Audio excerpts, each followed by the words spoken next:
Okay, hello students. आज का आपका टॉपिक है ऑसिलेटर्स। ठीक, ऑसिलेटर्स। ठीक, तो सबसे पहले मैं बता दूं, ऑसिलेटर्स या फिर हिंदी में जिसे कहते हैं दोलित्र। ठीक है, ऑसिलेटर्स या फिर दोलित्र। अब सिंपल सी बात करो तो एक क्या है, इलेक्ट्रॉनिक डिवाइस है। एक ऐसी युक्ति है जो आपको क्या प्रोड्यूस कर से देगी, आपको दोलन उत्पन्न करके देगी। ठीक है, दोलन उत्पन्न करके देगी। दोलन या फिर फ्रिक्वेंसी इन शॉर्ट आवृत्ति। ठीक है, फ्रिक्वेंसी प्रोड्यूस करके देगी आपको। ठीक है, तो एक ऐसा इलेक्ट्रॉनिक डिवाइस है जो आपको दोलन उत्पन्न करके देगी या फिर फ्रिक्वेंसी प्रोड्यूस करके देगी। ठीक है, फ्रिक्वेंसी उत्पन्न करके देगी आपको। ठीक हो गया। ठीक, अब क्या होता है, एक जो ये आपका इलेक्ट्रॉनिक कंपोनेंट है उसको हम क्या करते हैं, डीसी ऊर्जा देते हैं। ठीक है, जो ये ऑसिलेटर्स है उसको हम क्या करते हैं, डीसी ऊर्जा देते हैं, डीसी सप्लाई देते हैं। ठीक है, ठीक, तो उसको किस में कन्वर्ट कर देता है, एसी। ठीक है, एसी के वेव फॉर्म में कन्वर्ट कर देते हैं। ठीक, तो आप ऐसे भी लिख सकते हो कि ऑसिलेटर एक ऐसा डिवाइस है जो डीसी ऊर्जा लेने पर हमें उस ऊर्जा को किस में चेंज कर देता है, एसी वेव फॉर्म में। ठीक है, एसी वेव फॉर्म में उस ऊर्जा को बदल देता है। ठीक है, ठीक हो गया। अब आपको देखो, मैंने कहा कि दोलन क्या उत्पन्न कर सकता है, फ्रिक्वेंसी या फिर आवृत्ति उत्पन्न कर सकता है। तो आपको पता होना चाहिए आवृत्ति होती क्या है पहले तो। ठीक है, ये इससे पिछले चैप्टर्स में भी आपने देखा है कि फ्रिक्वेंसी या फिर आवृत्ति होती क्या है। देखो देखो, जैसे हम डीसी सप्लाई की बात करते हैं, डीसी और एसी दो सप्लाईज होती है। ठीक है, देखो अगर आपका डीसी सप्लाई है तो वो, अगर मैं इसको टाइम लेता हूँ और इसको करंट लेता मतलब मान लेता हूँ, या करंट ले लो या वोल्टेज ले लो, तो टाइम के साथ ना ये अपनी डायरेक्शन को वेरी नहीं करता है। ठीक है, मान लो ये पॉजिटिव डायरेक्शन है, नीचे वाला नेगेटिव डायरेक्शन है, तो ये टाइम के साथ अपनी किसको चेंज नहीं करता है, डायरेक्शन को। तो पॉजिटिव है तो ये पॉजिटिव साइड ही रहेगा। ठीक है, तो क्या होता है, दृष्टिकारी धारा या फिर डायरेक्ट करंट। एसी क्या होता है, आपका समय के साथ ये अपने मान को चेंज करते रहता है। ठीक है, पॉजिटिव फिर negative, positive negative, positive negative. ठीक, पॉजिटिव नेगेटिव होते रहता है। ठीक है, उस धारा को कहते हैं प्रत्यावर्ती धारा। ठीक है, या फिर अल्टरनेटिंग करंट। ठीक, अब आवर्ती की बात मैं कह रहा हूं, तो देखो अगर एक पॉजिटिव है और एक नेगेटिव है, ठीक है, तो ये क्या कहलाता है, एक कंप्लीट साइकिल कहलाता है। एक साइकिल कंप्लीट हो गई। मान लो यहां से पॉजिटिव चला और ये नेगेटिव यहां खत्म हो गया, यहां से स्टार्ट हुआ और यहां पर खत्म हो गया, तो एक पॉजिटिव और एक नेगेटिव क्या कहलाता है, एक साइकिल कहलाता है। ठीक है, एक साइकिल। ठीक है, तो फ्रीक्वेंसी क्या होती है कि एक सेकंड में कितने साइकिल कंप्लीट हुए। ठीक है, एक सेकंड में कितने ऐसे साइकिल कंप्लीट हुए। ठीक है, तो वही वो उसकी क्या कहलाएगी, उस वेव की। ठीक है, या फिर उस सिग्नल की क्या कहलाएगी, फ्रीक्वेंसी कहलाएगी। ठीक है, तो आपका जो ऑसिलेटर्स होता है वो यही एक प्रकार से दोलन ही है। ठीक है, मैंने आपसे स्टार्टिंग में कहा था कि हम दोलन उत्पन्न करते कहा। ठीक है, तो दोलन वर्ड आया कहां से, आपने पेंडुलम देखा होगा। ठीक है, पेंडुलम देखा होगा ना, एक पेंडुलम जो हमने फिजिक्स के लैब में आपका 11th 10th 12th में, या फिर ठीक है फिजिक्स में आपका एक पेंडुलम लटका होता है, आपका लैब में देखा होगा। वो आपका ऐसे मूव करते रहते हैं, या फिर जो क्लॉक होती है किसी में, उसमें एक इस टाइप का सर्कल लटका होता है और इधर उधर मूव करते रहता है, लेफ्ट राइट मूव करते रहता है। तो देखो ये इधर जाएगा, ठीक है, अपने मैक्सिमम मान तक जाएगा, फिर वापस आएगा। ठीक है, फिर ये अपने मैक्सिमम मान तक जाएगा जहां तक जा सकता है, फिर वापस आएगा। ठीक है, देखो जो यहां से स्टार्ट होता है ये, फिर ये अपने मैक्सिमम मान तक जाता है, फिर ये यहीं पर आता है। तो अगर मैं इसको 0 लेता हूं तो ये फिर अपने मैक्सिमम मान तक जाता है, फिर ये वापस आता है।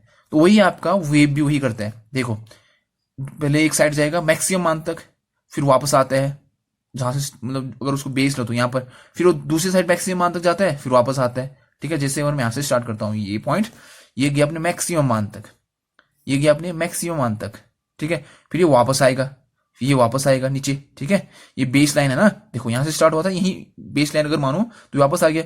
फिर ये दूसरी साइड कहां जा रहा है, मैक्सिमम तक, फिर ये कहां जाएगा, मैक्सिमम तक, फिर ये वापस आता है। तो इसको दोलन कहते हैं। ठीक है, इस जो ये मूवमेंट होता है इस टाइप का, कि एक पॉइंट पर वापस आना, मतलब डायरेक्शन चेंज करते हुए, उसे कहते हैं दोलन, या फिर उसी को हम फ्रीक्वेंसी के टर्म में भी कह सकते हैं। ठीक है। तो ऑसिलेटर अगर हम सिंपल इलेक्ट्रॉनिक इसका डेफिनेशन देखें तो एक ऐसा इलेक्ट्रॉनिक डिवाइस है जिसके माध्यम से हम क्या उत्पन्न कर सकते हैं, फ्रीक्वेंसी प्रोड्यूस कर सकते हैं। ठीक है, ये आपने दिमाग में रखना है। ठीक, अब आपको होगी कि फ्रीक्वेंसी प्रोड्यूस करने की जरूरत क्यों पड़ी। ठीक है, देखो जो आपके साउंड वेव्स होते हैं, जो आपका साउंड होता है या फिर म्यूजिक होता है, वो एक स्थान से दूसरे स्थान तक ट्रांसफर करने के लिए, ठीक है, हम उसको किस में कन्वर्ट कर लेते हैं, फ्रीक्वेंसीज में कन्वर्ट कर लेते हैं। ठीक है, या फिर कोई भी चीज ब्रॉडकास्ट करनी हो, ठीक है, कम्युनिकेशन की फील्ड में ले लो। ठीक, तो जितने भी सिग्नल्स है ये सब किस में कन्वर्ट होते हैं, आपका वेव्स में। ठीक है, अगर वेव्स में कन्वर्ट हो रहे हैं तो किससे रिलेट हो रही है, ऑसिलेटर्स से, क्योंकि ऑसिलेटर्स ही आपका क्या करते हैं, वेव प्रोड्यूस करते हैं। आपके घर में केबल होगा या फिर टाटा स्काई जो भी है ये, ठीक है, केबल्स की बात ले लो तो अलग चैनल अलग अलग फ्रीक्वेंसी पे आते हैं। ठीक है, तो अलग अलग फ्रीक्वेंसी जो प्रोड्यूस होती है वो ऑसिलेटर्स से ही होती है। जब आप सर्च करते हो तो आप कभी स्कैन करोगे, ठीक है, चैनल्स, तो उनका अलग अलग फ्रीक्वेंसी होती है।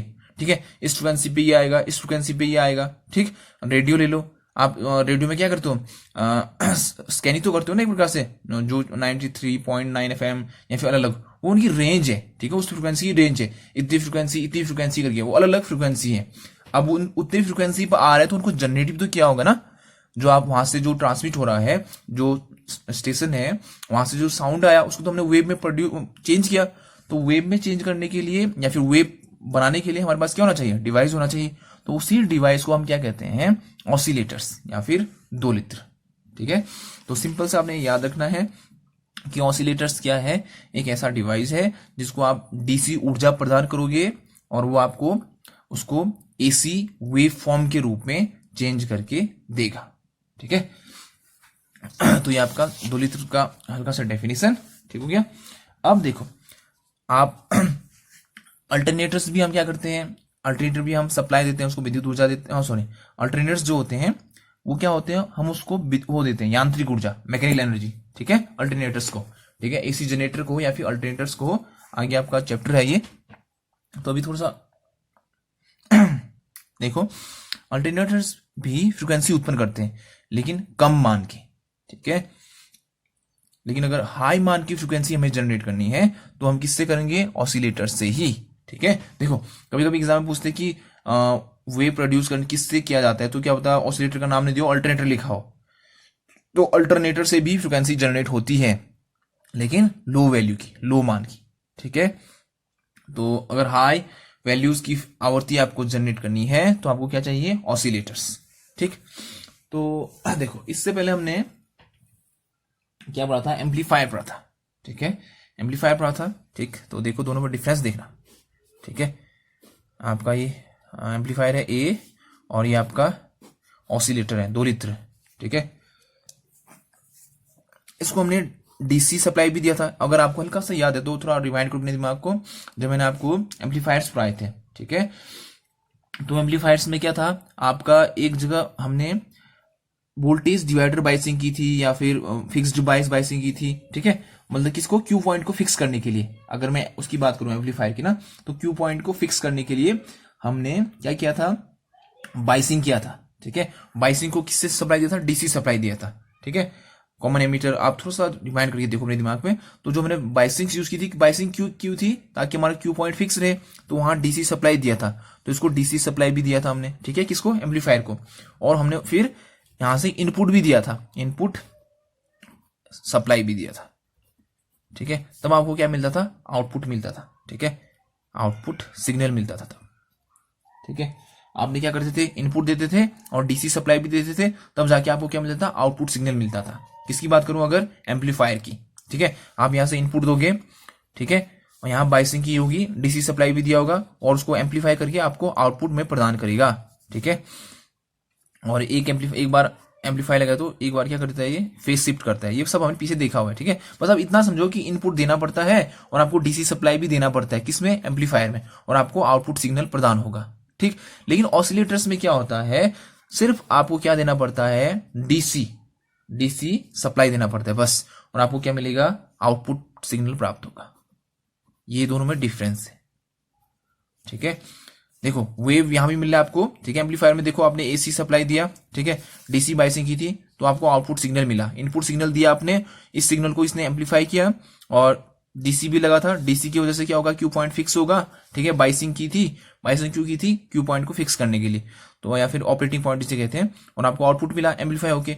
वैसे यहाँ पर आपको डीसी सप्लाई देना है बस, और आपको आउटपुट में सिग्नल मिलेगा। ठीक है, इनपुट नहीं देना होता इसमें। ठीक है, इनपुट दिए बिना ही आपको आउटपुट में क्या मिलेगा, सिग्नल मिलेगा। ठीक है, तो उसको क्या कहते हैं हम, ऑसिलेटर्स। इन दोनों मंत्र देख लिया ना, यहाँ इनपुट दिया है, यहाँ इनपुट नहीं दिया है, बस ये वाला हिस्सा सेम है। ठीक है, तो देखो फिर अब थोड़ा सा आगे की ओर बढ़ते हैं।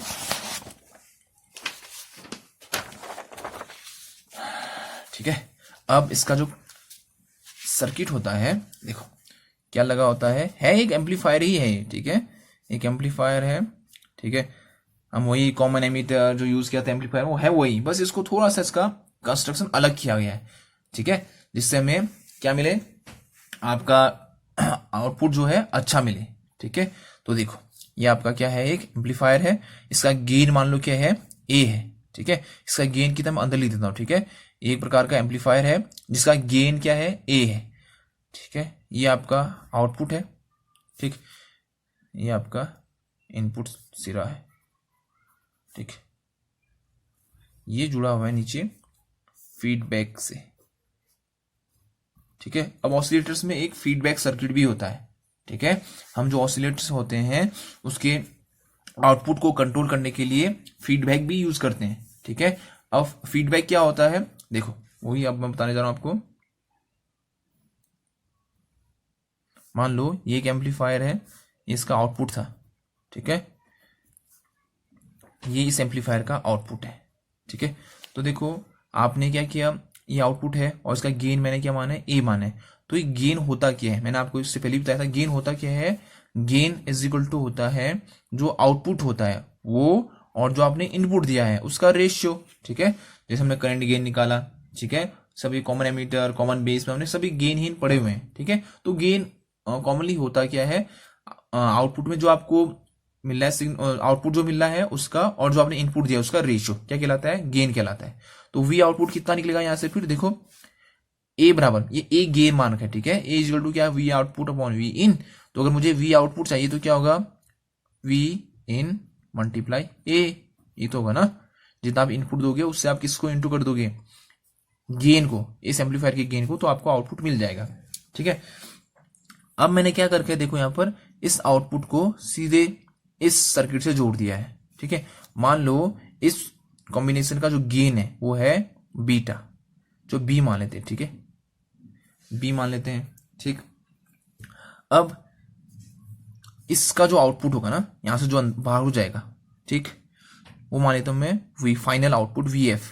ठीक है, ये मान लेता हूं वी एफ, मतलब यहां से ये आया, इसने इसको फिर एम्पलीफाई किया, फिर इसने बाहर भेजा वी एफ। ठीक है, तो ये बराबर कितना होगा, ठीक है, मान लो बीटा, ये जो बी है ये गेन है। ठीक है, गेन क्या होता है आपका, आउटपुट, आउटपुट कितना है, देखो बी इज इक्वल टू क्या होगा, बी गेन है ना, जैसे ए गेन था अभी मैंने इसका गेन, ये भी एक सर्किट है, इसका गेन कितना है, बी है, तो आउटपुट कितना है ये, और इनपुट कितना है ये वी आउट। ठीक है, यही तो आ रहा है ना, वी आउट ही तो आ रहा है इसके इनपुट में, तभी इसने इसको एम्पलीफाई किया, फिर आउटपुट हमें क्या मिला, वी एफ। तो वी एफ बराबर क्या आएगा, बी मल्टीप्लाई वी आउट। ठीक है, तो आपका वी एफ कितना आया, बी मल्टीप्लाई वी आउट। ठीक है,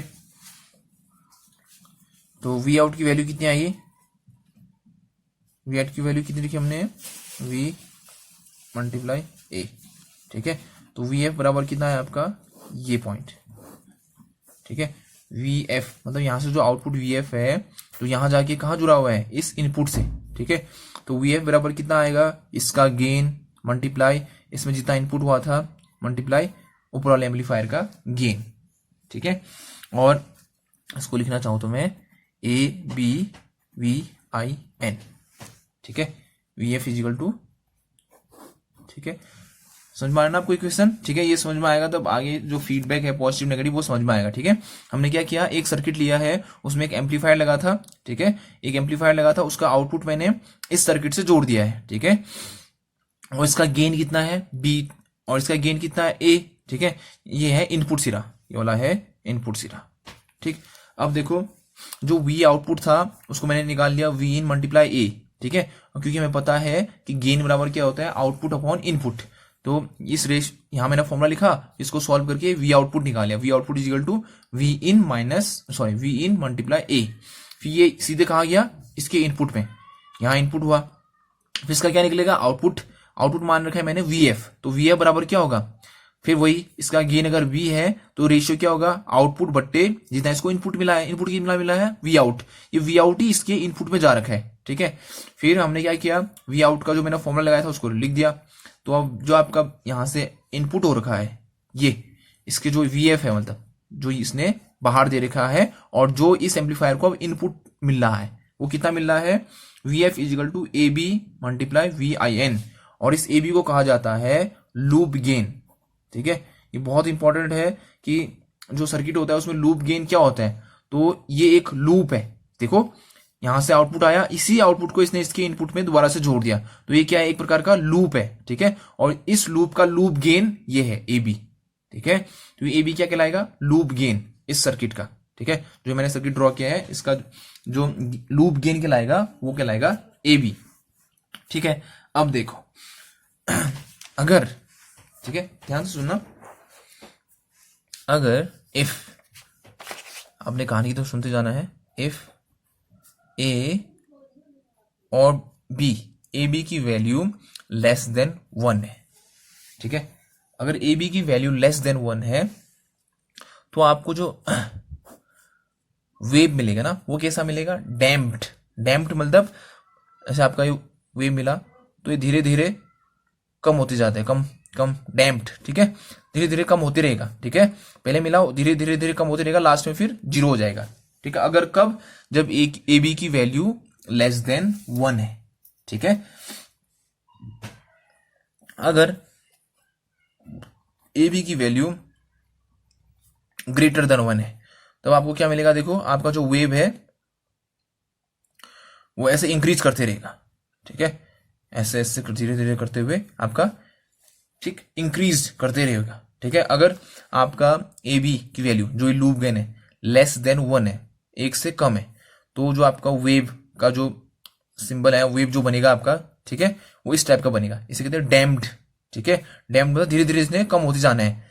ठीक, पहले इसका मैग्नीट्यूड इतना था, फिर कम कम कम कम धीरे धीरे कम हो, ये किसकी ओर जा रहा है, 0 की ओर जा रहा है। ठीक है, मतलब कम होती जा रहा है। अगर ए बी की वैल्यू ग्रेटर देन 1 है तो इसका जो ग्राफ है वो ऐसे इंक्रीज होते जाएगा, बढ़ते जाएगा, बढ़ते। ठीक है, अब ऐसा होता क्यों है, देखो जब ए बी की वैल्यू क्या है, लेस देन 1 है, मान लो कि जो ए बी है वो कितना मान लिया मैंने, 0.9 मान लिया। ठीक है, तो देखो मान लो यहां पर जो आपको आउटपुट मिला था, ठीक है, ये जो आउटपुट मिला है आपको यहां मान ले, तो मैं मान रहा हूं, ठीक है, समझने के लिए, मान लो आउटपुट मिला है 2। ठीक है, तो 2 आउटपुट मतलब ये 2 आउटपुट मिला है, मतलब 2 आउटपुट मिला है। अब ये 2 जाएगा कहां जा रहा है, 2 जाएगा यहां पर को। ठीक है, इसका देखो ध्यान से सुनना, ये 2 आया आउटपुट से, इसके इनपुट में मिला, अभी वी एफ कितना होगा।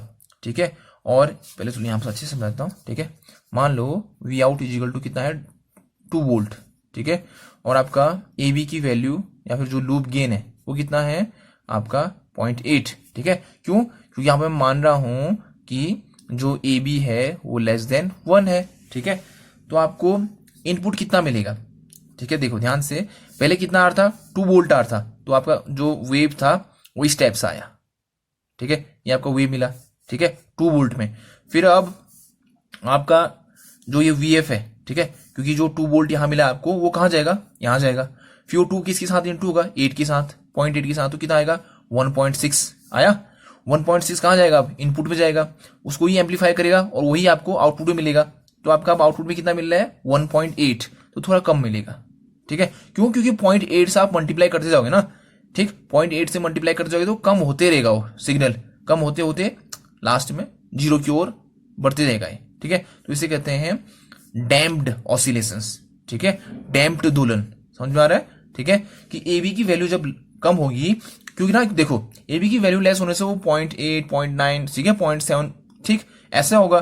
तो जब भी आप 0.8, 0.7 से यहाँ की वैल्यू को गुना करोगे तो जाहिर सी बात है उसने कम होना है। ठीक है, और कम होगा तो कम आपका कहाँ जाएगा, इनपुट में, क्योंकि इसने उसको कम कर दिया, कम, फिर उसने कहा भेजा इनपुट में, कम इनपुट में जा रहा है तो कम ही आपको आउटपुट में मिलेगा। तो ऐसा करके आपका वेव कम होते जाएगा, जो वेव का जो फॉर्म है वो धीरे धीरे धीरे डैम्प्ड होते जाएगा। ठीक ठीक है, समझ में आया ना। तो ये कब है, जब ए बी की वैल्यू लेस देन 1 है। ए बी क्या है, लूप गेन है। फिर देखो ए बी की वैल्यू 1 से ज्यादा है अगर, वही फिर ठीक है, अगर ए बी की वैल्यू ठीक ग्रेटर देन 1 है, ठीक है, तो क्या होगा, अगर 1 से ज्यादा होगा तो जितना आप देखो, अगर मान लो लूप गेन आपका क्या है 1.8 है, ठीक है 1.8 है, और जो आपने वी आउट ऑफ कितना 2 है, तो ये क्या होगा हर बार बढ़ते रहेगा। ठीक है, क्योंकि अब 1 से ज्यादा से गुना हो रहे हैं। ठीक है, तो आपने एक बार इनपुट दिया फर्स्ट में तो इतना होगा, दूसरी बार वो बढ़ जाएगा। क्यों, क्योंकि वो गुना हो रहा है 1 से ज्यादा से। ठीक है, 1 से ज्यादा से उसको गुना किया जा रहा है तो उसका मान बढ़ते जाएगा। ठीक है, तो आपको इस प्रकार से आपका ऑसिलेशंस प्राप्त होगा। ठीक है, ठीक, तो इस प्रकार से आपको ऑसिलेशंस प्राप्त होंगे कब, जब ए बी की वैल्यू ग्रेटर देन 1 होगा। ठीक, अब जब A B is equal to 1 होगा तब आपको सस्टेन्ड ऑसिलेशंस प्राप्त होगा। यही आपके ऑसिलेटर की जरूरत होती है। ठीक, आपको सस्टेन्ड मतलब उसका जो मैग्नीट्यूड है, ठीक है, वो चेंज नहीं होगा लेकिन डायरेक्शन चेंज होगा। ठीक है, मतलब आपको एक कांस्टेंट वेव मिलेगा। सस्टेन्ड ऑसिलेशन कहते हैं इसको, क्या कहते हैं, सस्टेन्ड ऑसिलेशन। ठीक है, सस्टेन्ड ऑसिलेशन। ठीक, ये कब मिलता है आपको, जब आपका एवी की वैल्यू कितनी हो 1। तो एक अच्छा ऑसिलेटर वो कहलाएगा जिसका एबी का मान कितना होगा 1। तो आपका मल्टीपल चॉइस क्वेश्चन का अगर मैं फर्स्ट लूं, इसका क्या है कि आपका जो ऑसिलेटर होता है वो अच्छा कब माना जाता है, 4-5 दिए होंगे। ठीक है, A B greater than 1, A B less than 1, A B equal to 1 या A B greater equal to 1। ठीक है, तो क्या आएगा, A B equal to 1, loop gain 1। अगर ए बी नहीं भी लिखा होगा तो उसको क्या कहते हैं, लूप गेन। लूप गेन की वैल्यू कितनी होनी चाहिए, 1 होनी चाहिए। ठीक है, तो वो ऑसिलेटर क्या कहलाएगा, आपका अच्छा ऑसिलेटर कहलाएगा। ठीक है, उससे हमें क्या प्राप्त होगा, सस्टेन्ड ऑसिलेशंस। ठीक है, मतलब वो ऐसा ऑसिलेशन जिसका मैग्नीट्यूड तो फिक्स रहेगा लेकिन डायरेक्शन चेंज होगी। ठीक है, डायरेक्शन चेंज होते जा रहे हैं, देखो पॉजिटिव नेगेटिव, लेकिन उसका मैग्नीट्यूड फिक्स है। तो इन ऑसिलेशंस को क्या कहते हैं, सस्टेन्ड ऑसिलेशन। ठीक है, तो अब देखो फिर जो आपका बार्क होसेन क्राइटेरिया है। ठीक है, बार्क होसेन, ठीक है, ये भी बहुत इंपॉर्टेंट पॉइंट है एक, बार्क होसेन। ठीक है, एक जो ऑसिलेटर होता है वो अच्छा ऑसिलेटर तब कहलाता है जब इस बार्क होसेन की 2 क्राइटेरिया को पूरा करता है। जैसे नहीं होता कि कुछ नियम बना देते हैं कि कोई चीज अच्छी तब होगी जब वो इन चीजों को फॉलो करे। ठीक है, इस क्राइटेरिया को या फिर इस क्राइटेरिया को वो पास कर सके। ठीक है, मतलब इतना उसका होना चाहिए कि इस पॉइंट को वो खरा उतरे। ठीक है, तो बार्क होसेन के 2 क्राइटेरिया थे। ठीक है, पहला क्राइटेरिया, ठीक है, पहला जो क्राइटेरिया था वो क्या था, ए बी की वैल्यू कितनी होनी चाहिए, 1 होनी चाहिए। ठीक है, मतलब बार्क होसेन ने किया था कि जो आपका वेव है इन 2 चीजों को फॉलो करना चाहिए। ठीक है, उस वेव ने, तो वो एक क्या कहलाएगा, अच्छा वेव कहलाएगा। ठीक है, आप उसको उस वेव को आप यूज कर सकते हो। ठीक, तो जो बार्क होसेन था उसने 2 पॉइंट बताए थे। पहला पॉइंट था ए बी की वैल्यू कितनी होनी चाहिए, 1। दूसरा, जो आपका फेस शिफ्ट होना चाहिए। ठीक है, जो फेस शिफ्ट, ठीक, जो इससे पहले हमने देखा है वो कितना होना चाहिए, 360 डिग्री, या इसी को हम क्या कहते हैं, 0। ठीक है, फेस शिफ्ट कितना होना चाहिए कहा था उसने, बार्क हुसैन ने। ठीक ठीक, अब एक हम उसको ऑसिलेशन कहेंगे या फिर दोलन उसको कहेंगे जो इन 2 चीजों को क्या करेगा, फॉलो करेगा। ठीक है, इस क्राइटेरिया को क्या करेगा, वो फॉलो करेगा। ठीक है, किस क्राइटेरिया को, बार्क हुसैन की क्राइटेरिया को। ठीक है, पहला वैल्यू कितना होना चाहिए, ए बी की वैल्यू 1 होनी चाहिए। ठीक है, और दूसरा आपका जो फेस शिफ्ट है वो 360 या फिर 0 डिग्री होना चाहिए। अब ये फेस शिफ्ट देखो, जब यहां से आपने सिग्नल दिया इस एम्पलीफायर को, तो मान लो ये आपका इनपुट है। ठीक है, तो इसने आउटपुट, एक एम्पलीफायर जब आउटपुट देता है तो क्या करता है, 180 डिग्री का फेस शिफ्ट देता है। तो इसने क्या किया, 180 डिग्री का फेस शिफ्ट दिया। ठीक है, ये इसे कहते हैं 180 का फेस शिफ्ट। ठीक, अब आपने जो ये सर्किट लगा रखा है ये भी उसको एम्पलीफाई करेगा, तो ये भी इसको 180 डिग्री का फेस शिफ्ट देगा, इसको 180 डिग्री का। ठीक है, देखो इसने इसको कितने का दिया, 180 का फेस शिफ्ट दिया। अब ये भी इसको ठीक है, इसको कितना देगा, 180 का फेस शिफ्ट देगा। तो ये भी एम्पलीफाई करके इसको देखो, इसने एम्पलीफायर ने 180 का फेज शिफ्ट दिया तो ये उल्टा हो गया। अब इसको इस सर्किट ने क्या दिया, 180 का फेज शिफ्ट दिया, ठीक है। तो यहां पर भी क्या मिला इसको, 180 का फेज शिफ्ट इसको, तो ये फिर से उल्टा हो गया, ठीक है। अब इस इनपुट में और इस आउटपुट में देखो, देखो ये तो रास्ता था ना बीच का, ये इनपुट है, यहां पहुंच गया है, तो इन दोनों के बीच में कितना है फेज शिफ्ट, ठीक है। तो ये 180, ये 180 क्या कहलाएगा, 360, ठीक है। तो 360 का फेज शिफ्ट हो गया, और इसी को हम जीरो भी कहते हैं। ये पहले उल्टा हुआ फिर अपने पोजीशन पे पहुंच गया, ठीक है। तो या तो इसको जैसे ये हुआ ना, देखो जीरो क्यों कह रहा हूं मैं, यहां से स्टार्ट हुआ, ठीक है, बढ़ते गया 90 हुआ, ठीक है, फिर क्या हुआ 180 हुआ, ठीक है, फिर ये बढ़ते गया कितना हुआ 270 हुआ, फिर ये आया कितना हुआ 360 हुआ, नहीं लेकिन है तो जीरो यहां पर, ठीक है। इसको जीरो भी कहा जा सकता है या फिर 360, ठीक है। यहां से स्टार्ट किया, जीरो था यहां पर, और इसी को 360 भी कहते हैं, ठीक है। तो 360 या फिर जीरो आपका फेज शिफ्ट होना चाहिए, ठीक है। तो जो बार्क हुसैन था उसका जो क्राइटेरिया था कि जो अब ऑसिलेशन है, एक ऑसिलेटर है, उसका जो वेव प्रोड्यूस होगा तो वो वेव अच्छा वेव कहलाएगा, ठीक है, जो आपका इस दो क्राइटेरिया को क्या करेगा, फॉलो करेगा। पहला लूप गेन कितना होना चाहिए 1 होना चाहिए, ठीक है। और आपका क्या कि फेज शिफ्ट, ठीक है, फेज शिफ्ट कितना होना चाहिए 360 या फिर 0 डिग्री, ठीक हो गया। चलो फिर ये आपका ऑसिलेटर के बारे में हल्का सा नोट हो गया आपका, ठीक है, शॉर्ट नोट टाइप का, ठीक। तो ठीक थोड़ा सा रिवाइज कर लेते हैं, ठीक है। तो ऑसिलेटर एक ऐसा सर्किट है या फिर डिवाइस है जो आपका सतत क्या प्रोड्यूस कर सकता है, continuous repeated alternative wave forms, ठीक है। तो ऑसिलेटर एक ऐसा सर्किट है या फिर डिवाइस है जो सतत कंटिन्यूअस आपका प्रत्यावर्ती वेव फॉर्म या फिर तरंगे उत्पन्न कर सकता है बिना किसी इनपुट के, ठीक है।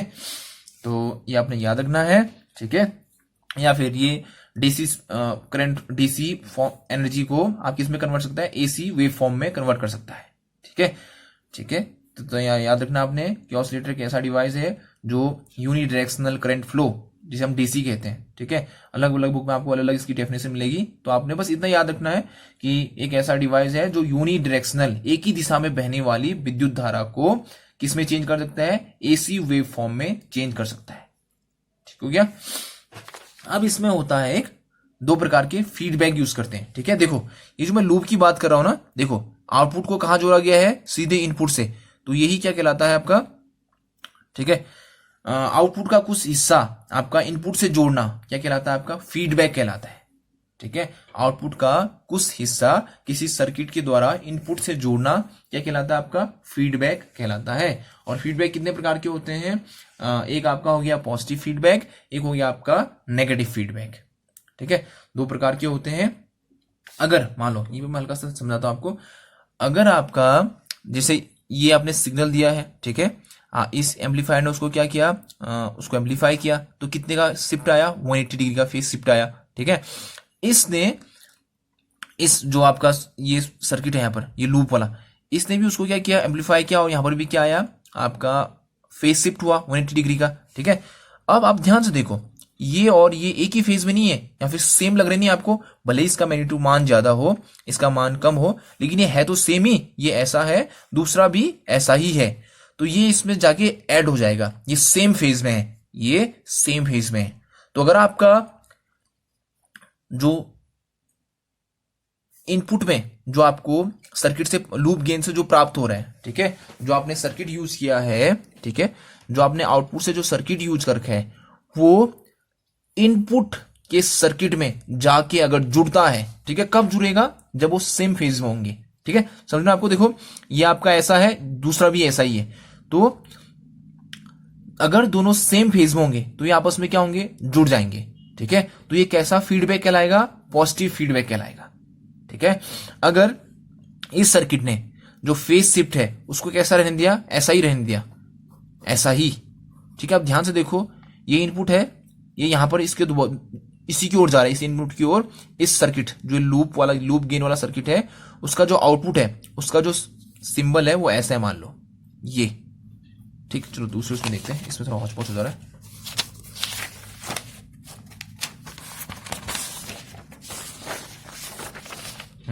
ठीक है। तो देखो फिर, हाँ चलो इसमें ले लेते हैं, ठीक है। फीडबैक, फीडबैक, ठीक। मान लो दो प्रकार के फीडबैक, ठीक है। एक हो गया आपका पॉजिटिव फीडबैक, ठीक, और दूसरा हो गया आपका नेगेटिव फीडबैक,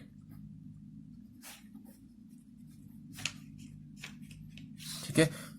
ये आपका एम्पलीफायर है, ठीक है। इसको आपने इनपुट दिया, ये आपको आउटपुट मिला, ठीक है। यहीं से आपने इसके आउटपुट से कहाँ जोड़ दिया, इनपुट वाले सिरे से जोड़ दिया, ठीक है। जो आपका आउटपुट था उसी से आपने एक सर्किट कहाँ जोड़ दिया है, इनपुट में जोड़ दिया है इस ऑसिलेटर के, ठीक है, ठीक। तो मान लो यहां से आपने इनपुट दिया है, ठीक है, ये आपको आउटपुट प्रदान हुआ है यहां पर, अगर मैं सिंपल से लूं तो, ठीक है, ठीक। ये आपका ऑसिलेटर्स है, ठीक है, एक ऑसिलेटर है, उसका ये इनपुट है, ठीक है, इनपुट सिरा है, ये इनपुट में आपका क्या है, वेव है, और इसका आउटपुट में क्या मिला आपको, ये वेव मिला है। अगर आप इसका इस सर्किट से इसी वेव फॉर्म को पीछे देते हो, इनपुट में फिर से जोड़ देते हो, ठीक है, आउटपुट हिस्से को फिर से आपने कहां जोड़ दिया, इनपुट हिस्से में जोड़ दिया, तो ये एक दोनों क्या है, एक ही फेज में है, तो ये दोनों क्या होंगे, जुड़ जाएंगे, ठीक है, समझ में आ रहा है ना, ठीक है। देखो ये दोनों सेम फेज में है, ठीक है, तो यहां जाके इसने क्या है, इसके साथ जुड़ जाना है, ठीक है। तो यही क्या कहलाता है, पॉजिटिव फीडबैक, ठीक है। जो ये वेव था या फिर जो सिग्नल था और जो आपका आउटपुट में सिग्नल है, उन दोनों का फेज क्या है, सेम है। तो जब मैं यहां से आउटपुट से एक सर्किट को इनपुट में जोड़ दूंगा, तो ये आउटपुट का हिस्सा कहां जाएगा, इनपुट में जाके जुड़ जाएगा, ठीक है। तो इसी को क्या कहलाते हैं, पॉजिटिव फीडबैक कहलाता है, ठीक है।